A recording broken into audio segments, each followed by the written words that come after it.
Hello dear students आज का हमारा टॉपिक है microscopic examination of urine.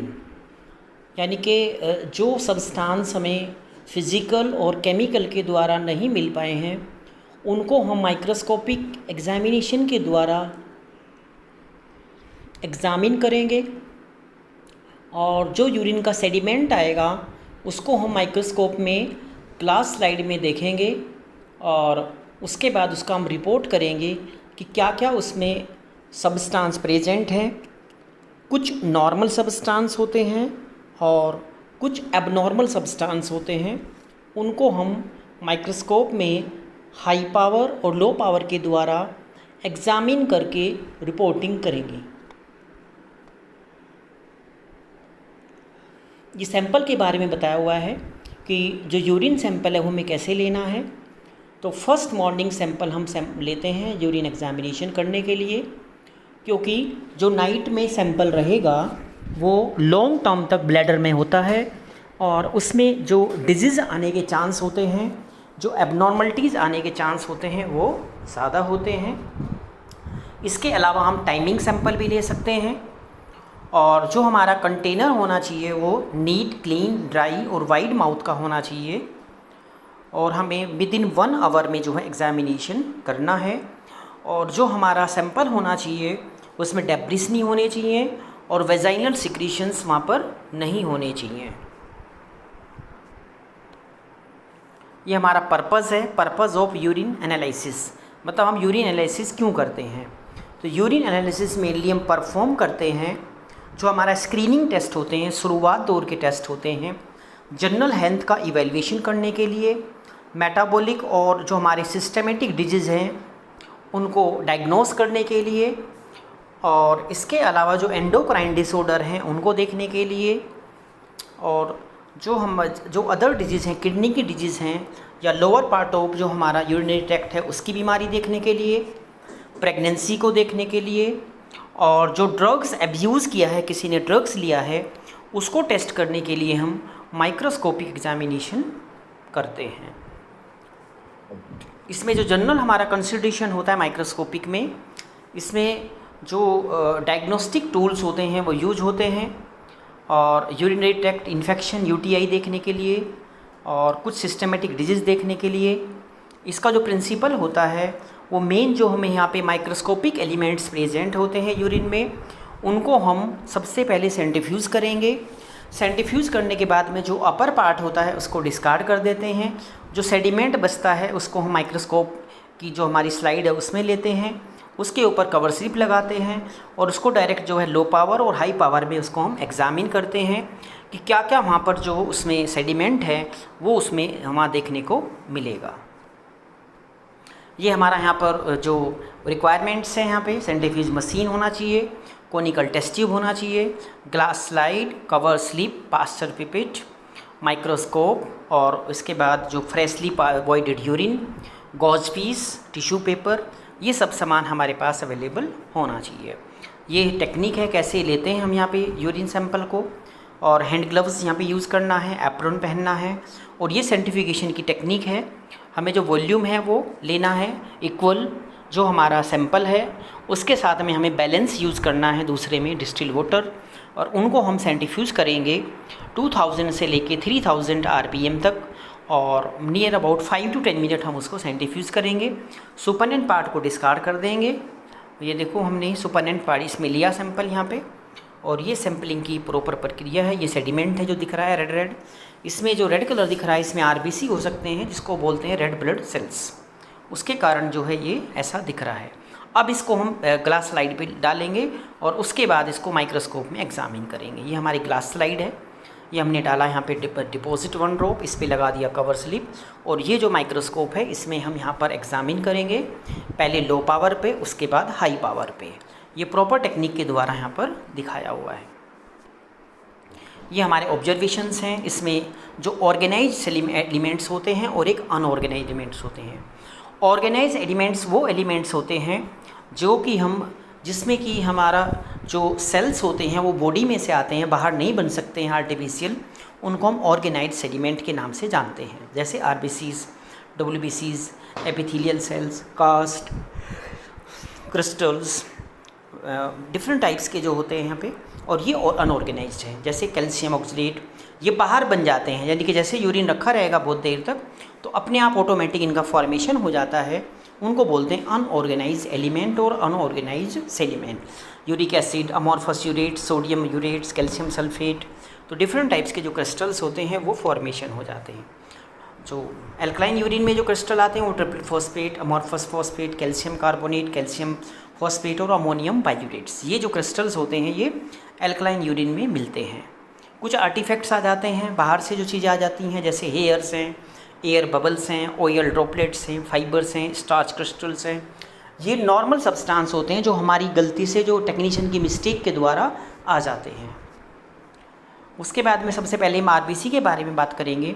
Freshly जो यूरिन होता है उसमें नॉर्मली जो है पेल येलो कलर के दिखाई देंगे। नॉर्मली जो आरबीसी होने नहीं चाहिए यूरिन में, लेकिन जो आरबीसी आते हैं ज़्यादा तो उनमें जो होता है कि इनको यूटीआई है, कहीं ना कहीं ब्लीडिंग हो रही है, उसको ये इंडिकेट करता है। नॉर्मल जो आरबीसी है उसका साइज़ होता है 7.2 to 7.4 माइक्रोन, थिकनेस 2 माइक्रोन होती है और उनमें जो है न्यूक्लियाई नहीं होता है। और हाइपोटोनिक यूरिन जो होता है उसमें स्वेल हो जाते हैं और हाइपोटोनिक यूरिन में वो क्या करते हैं, क्रिनेटेड हो जाते हैं, छोटे छोटे हो जाते हैं, श्रिंक हो जाते हैं। ये डायग्रामेटिक दिखाया हुआ है, ये क्रिनेटेड आरबीसी हैं, साइज में वेरिएशंस हैं इनमें। और ये आरबीसीज हैं जो नॉर्मली दिखते हैं, माइक्रोस्कोपिक में ये दिखाया हुआ है यहाँ पे क्रिनेटेड आरबीसी। उसके बाद ल्यूकोसाइट, जिसको हम पस सेल बोलते हैं, WBC बोलते हैं। जो पस सेल होते हैं वो फीमेल में थोड़े बहुत यूरिन में आते हैं और ग्लोमेरुलस में जो है वो बिल्कुल भी पास नहीं होते हैं, वो नीचे से आ जाते हैं। अगर उसमें ग्लोमेर प्रॉब्लम होगी तब वहाँ आ सकते हैं। नॉर्मल यूरिन में 2 to 3 पस सेल जो है पर हाई पावर फील्ड पाए जाते हैं, इससे ज़्यादा नहीं होने चाहिए। और मोस्टली जो न्यूट्रोफिल्स ही होते हैं और इनका जो डायमीटर है मोस्टली जो है 10 to 12 माइक्रोमीटर न्यूट्रोफिल का, और अदर सेल्स हैं उनका डायमीटर थोड़ा बड़ा होता है। ये डायग्रामेटिक दिखाए हुए हैं पस सेल, यानी कि इनके अंदर जो ग्रेन्यूल्स हैं छोटे छोटे से, ये इनको हम पस सेल के नाम से जानते हैं, WBC होते हैं, बट यूरिन में इनको हम पस सेल बोलते हैं। उसके बाद एपिथेलियल सेल्स। एपिथेलियल सेल्स हमारे किडनी के पार्ट में से आते हैं, ओरिजिनेट होते हैं ये साइटों में जहाँ पर ही प्रेजेंट होता है, जेनाइटो ट्रैक्ट के अंदर में, जैसे प्रोक्सिमल, यहाँ पे कन्वोल्यूटिव ब्यूल्स होते हैं, यूरेथ्रा, अलग अलग जगह से, वेजाइना में से आते हैं। नॉर्मली फ्यू जो एपिथेलियल सेल्स होते हैं 3 to 5 पर हाई पावर फील्ड में प्रेजेंट होते हैं। फीमेल में ज़्यादा आते हैं, मेल में कम आते हैं, क्योंकि फीमेल का यूरेथ्रा जो है वो छोटा होता है, मेल का यूरेथ्रा थोड़ा बड़ा होता है। फीमेल छोटा होने के कारण ये आ जाते हैं। 3 टाइप्स के एपिथेलियल सेल्स में बताए गए हैं, transitional epithelial cells, squamous epithelial cells, और जो ये इसमें डायग्रामेटिक दिखा रखा है यहाँ पे टेबुलर एपिथेलियल सेल्स का जो डायग्राम है, ये इसमें इस तरीके का हमें माइक्रोस्कोप में दिखाई देता है। और जो ट्रांजिस्टल एपिथेलियल सेल्स होते हैं ये 2 तरह के, 4 टाइप्स के मिलते हैं। ये जो होते हैं राउंड शेप में होते हैं। ओकेजनली ये सेल्स जो हैं कंटेन रखते हैं 2 न्यूक्लियाई, 2 न्यूक्लियस के अंदर प्रेजेंट होते हैं। और ये स्क्वामस जो हैं बड़े होते हैं, फ्लैट होते हैं, इरेगुलर शेप में होते हैं, और इनमें जो साइटोप्लाज्म है वो अबेडेंट होता है, और छोटा सा स्मॉल जो है न्यूक्लिया इनमें प्रेजेंट होता है।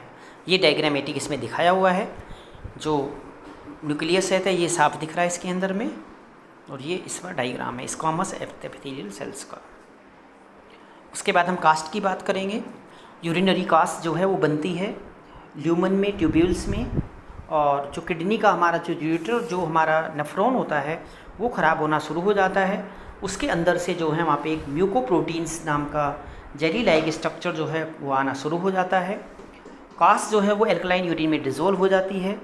नियरली जो पैरेलल साइड्स होती है, राउंड होती है, बाउंडेड होती है, और इस तरह जो नीचे दिए गए हैं ये कास्ट होती है, जैसे granular cast, hyaline cast, red blood cells cast, epithelial cast, waxy cast और फैटी कास्ट। अलग अलग तरह की जो कास्ट है उसको यहाँ पे दिखाया हुआ है। पहले ग्रेनुलर कास्ट।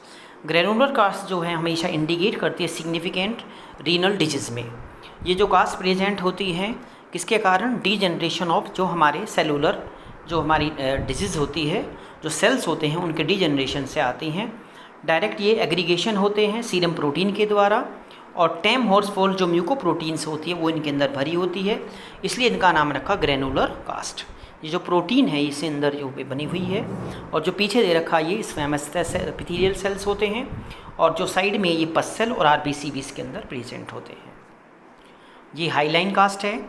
हाईलाइन जो कास्ट है वो कलरलेस होती है, होमोजीनियस होती है, ट्रांसपेरेंट होती है और राउंडेड इसके एंड्स होते हैं। ये कास्ट जो है हम देख सकते हैं इंक्रीज नंबर इवन जब तक माइल्ड किडनी डिजीज़ में, रीनल डिजीज़ में, और फ्यू हाईलाइन कास्ट जो है वो प्रेजेंट होती है नॉर्मल यूरिन में। थोड़ा बहुत आने से कोई बीमारी इसको नहीं होती है। ये एग्जाम्पल है हाईलाइन कास्ट का। अंदर इसमें बहुत ही फाइन ग्रेन्यूल्स टाइप हैं, ज़्यादा ग्रेन्यूल इसके अंदर नहीं होते हैं, जिसको हम हाईलाइन कास्ट के नाम से जानते हैं।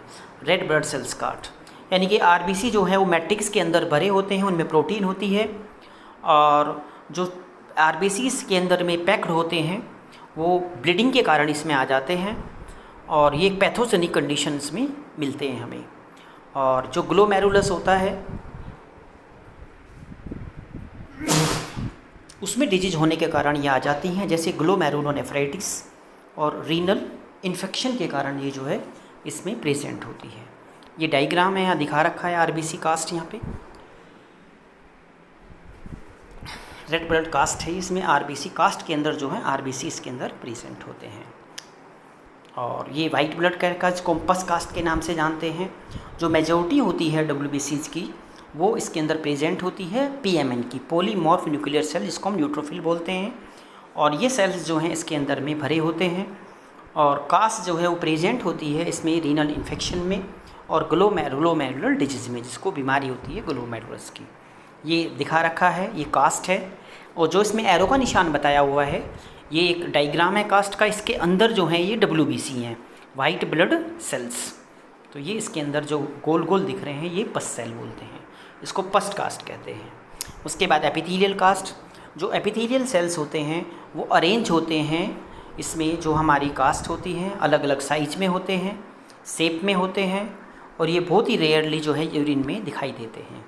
इनके प्रेजेंस में का मतलब होता है कि इसको टेबुलर डीजनरेशन है या निक्रोसिस है या सीवियर क्रोनिक उसको रीनल डिजीज़ है, अगर उसको एपिथेलियल कास्ट यूरिन में आ रही है तो। ये डायग्राम है एपिथेलियल कास्ट का। जो एपिथेलियल है वो कास्ट के अंदर प्रेजेंट होते हैं, और वो इस तरीके से जो है हमें दिखाई देंगे जब हम माइक्रोस्कोप में उसको देखेंगे। फैटी कास्ट मतलब फैट भरा होता है।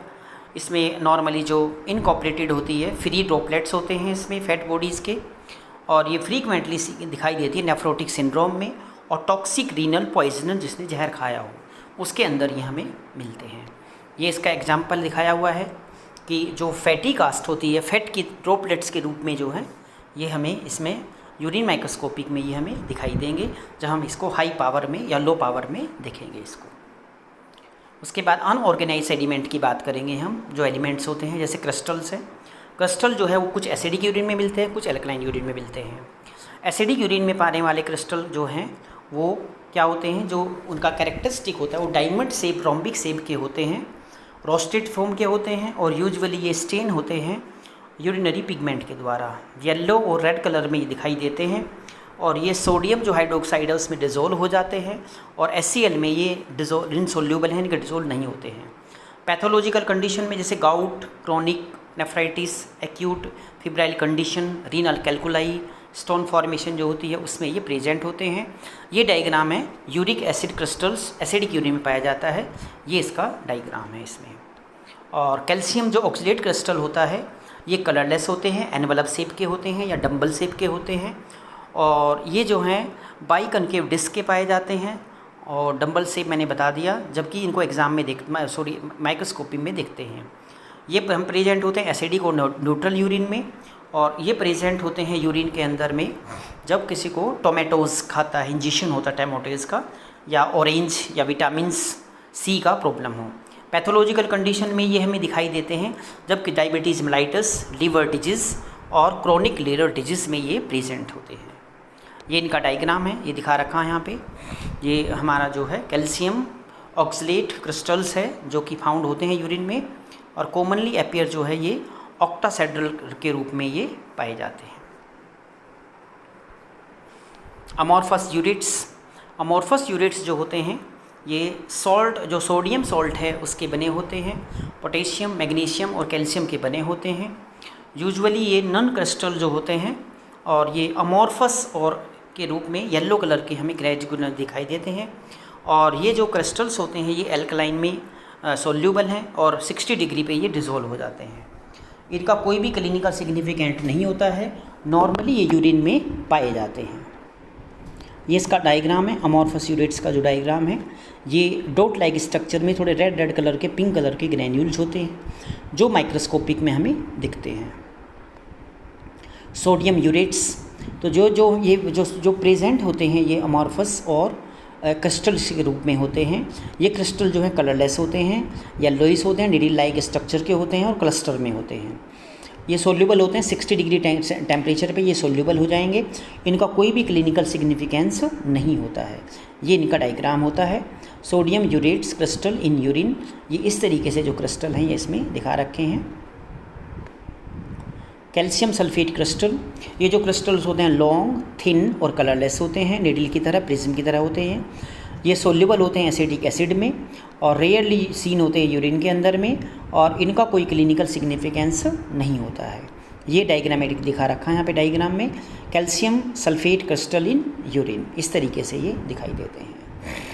हाइपोयूरिक क्रिस्टल जो हैं, ये जो क्रिस्टल्स होते हैं इलोंगेटेड प्रिज्म के रूप में होते हैं, प्लेट्स की तरह होते हैं, कलरलेस होते हैं, येलो ब्राउन कलर के होते हैं और ये सोल्यूबल होते हैं वाटर में, और ये रेयरली जो हैं यूरिन में दिखाई देते हैं। इनका कोई क्लिनिकल सिग्निफिकेंस नहीं होता है। ये इसका डायग्राम है, ऐसे हमें ये यूरिन माइक्रोस्कोप में दिखाई देंगे। सिस्टीन क्रिस्टल, सिस्टीन जो है वो अमीनो एसिड का नाम होता है। ये कलरलेस होते हैं, हेक्सागोनल प्लेट्स की तरह होते हैं और कभी कभी इक्वल अनइक्वल साइड में साइज में होते हैं। ये सोल्यूबल होते हैं हाइड्रोक्लोरिक एसिड में और अमोनिया में। पैथोलॉजिकल जो कंडीशन होती है ये मिलते हैं मोस्टली जो पेशेंट है उसको कंजीनाइटल सिस्टोनोसिस, कंजीनाइटल सिस्टीन यूरिया, उसमें जो है ये दिखाई देते हैं, या किसको पथरी है, कैल्कुलाई है। रीनल कैल्कुलाई का मतलब है कि उसको किडनी में स्टोन है, पत्थर है, उसमें ये दिखाई देते हैं। ये इसका डायग्राम है, हेक्सागोनल है ये। इस तरीके से हमें ये जब माइक्रोस्कोप में देखेंगे तो इसमें हेक्सागोनल के रूप में हमें ये दिखाई देंगे।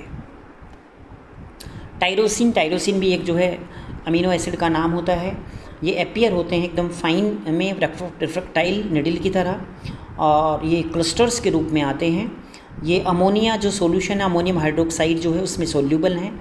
और पैथोलॉजिकल जो कंडीशन होती है सीवियर लीवर डिजीज़ में या टायरोनिसोसिस में ये प्रेजेंट होते हैं, उसमें यूरिन में आ जाते हैं। ये इनका डायग्राम होता है। इस तरीके से ये निडल लाइक स्ट्रक्चर में हमें ये मिलते हैं। ल्यूसिन, ल्यूसिन भी एक अमीनो एसिड का नाम होता है। ये जो क्रिस्टल्स होते हैं ऑयली, हाईली रिफ्रैक्टाइल और स्पेरॉइड्स के शेप के होते हैं। ये येलो और ब्राउन कलर के होते हैं और इन क्रिस्टल्स में जो सोल्यूबल होते हैं ये हॉट अल्कोहल में और नाइट्रिक एसिड में। जो पैथोलॉजिकल कंडीशन है सीवियर हेपेटाइटिस और एक्यूट येलो एट्रोफी में ये क्रिस्टल्स जो है यूरिन में प्रेजेंट होते हैं। ये इनका डायग्राम है। ल्यूसिन जो है इस तरीके के होते हैं, इसमें राउंड शेप में जो दिखाया हुआ है इस तरीके से ये हमें माइक्रोस्कोप में दिखाई देते हैं। कोलेस्ट्रॉल, कोलेस्ट्रॉल जो है एक केमिकल होता है जो हमारे ब्लड में नॉर्मली प्रेजेंट होता है। उसकी रेंज होती है 140 से लेकर 250 मिलीग्राम%। ये जो क्रिस्टल्स होते हैं लार्ज, फ्लैट और ट्रांसपेरेंट फॉर्म के होते हैं, प्लेट्स के रूप में होते हैं ये, और ये सोल्यूबल होते हैं क्लोरोफॉर्म में और अल्कोहल में। पैथोलॉजिकल कंडीशन जो होती है नेफ्राइटिस और nephrotic conditions, excessive tissue breakdown, जब टिश्यू का ब्रेकडाउन होगा उसमें ये प्रेजेंट होते हैं यूरिन में और माइक्रोस्कोप में। इस तरीके से हमें ये इनका डायग्राम जो है दिखाई देगा एकदम। ये जो हैं कोलेस्ट्रॉल क्रिस्टल हैं। सल्फा क्रिस्टल्स, जो ये क्रिस्टल्स होते हैं ये सल्फर ड्रग्स लेने से आते हैं, प्रेसिपिटेट हो जाते हैं और निडल की जो सिव्स हों उसी की तरह होते हैं ये। और ये जो क्लियर ब्राउन कलर के होते हैं, यूजुअली जो है ये एक्सेंट्रिक जो बाइंडिंग इनकी जो बाइंडिंग्स होती हैं उनके रूप में दिखाई देते हैं। और ये एसीटोन में जो है ड्रग्स जो है सोल्यूबल हो जाते हैं, एसीटोन डालने से ये घुल जाएंगे, सोल्यूबल हो जाएंगे। ये इसका डायग्रामेटिक है। इस तरीके से जो ये क्रिस्टल्स होते हैं ये यूरिन में दिखाई देंगे हमें ये इस तरीके से। ट्रिपल फॉस्फेट जो है वो एल्कलाइन यूरिन में पाए जाते हैं। ये क्रिस्टल कलरलेस प्रिज्म की तरह के होते हैं, 6 साइड होती हैं इनकी और ऑब्लिक एंड्स में ये हमें दिखते हैं।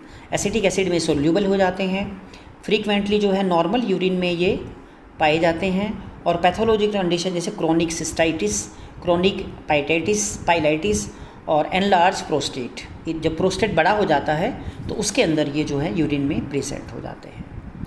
ये इसका डायग्राम है जिसमें दिखाया हुआ है। ये इसकी जो एज होते हैं वो 6 जो एजेस होते हैं, किनारे होते हैं और ये प्रिज्म सिप के या कॉफिन लिड के नाम से इनको जानते हैं। अमोर्फस फॉस्फेट, ये जो क्रिस्टल होते हैं ये अमोर्फस फॉस्फेट ग्रैनुलर फॉर्म के होते हैं और इनका कोई क्लिनिकल सिग्निफिकेंस नहीं होता है। इस टाइप से ये पॉइंटेड शेप में जो है ये यहाँ पर हमें दिखाई देंगे। कैल्शियम कार्बोनेट, ये जो क्रिस्टल्स होते हैं छोटे स्मॉल होते हैं, कलरलेस होते हैं और ये स्पेरिकल शेप के होते हैं, डंबल शेप, छोटे छोटे डंबल शेप के होते हैं और ग्रेन्युलर टाइप में ये पाए जाते हैं। इनका कोई भी क्लिनिकल सिग्निफिकेंस नहीं होता है। इस तरीके से जो ये दिखाई देते हैं इनको हम बोलते हैं calcium carbonate crystal in urine. Calcium phosphate, ये जो क्रिस्टल्स होते हैं लॉन्ग थिन कलरलेस होते हैं और ये जो है प्रिज्म की तरह होते हैं, छोटे छोटे होते हैं, पॉइंटेड एंड्स होते हैं इनके, रोस्टी इनके वो होते हैं जो अरेंजमेंट होता है इनका, स्टार शेप की तरह भी होते हैं। डाइल्यूटेड एसिडिक एसिड में सोल्यूबल हो जाते हैं और इनका जो प्रेजेंट आने से जो है कोई भी क्लिनिकल सिग्निफिकेंस नहीं होता है, नॉर्मल यूरिन में ये पाए जाते हैं। इस तरीके से जो हैं ये क्रिस्टल्स होते हैं, इनको बोलते हैं calcium phosphate crystal in urine. ये डायग्रामेटिक इसमें दिखाए हुए हैं।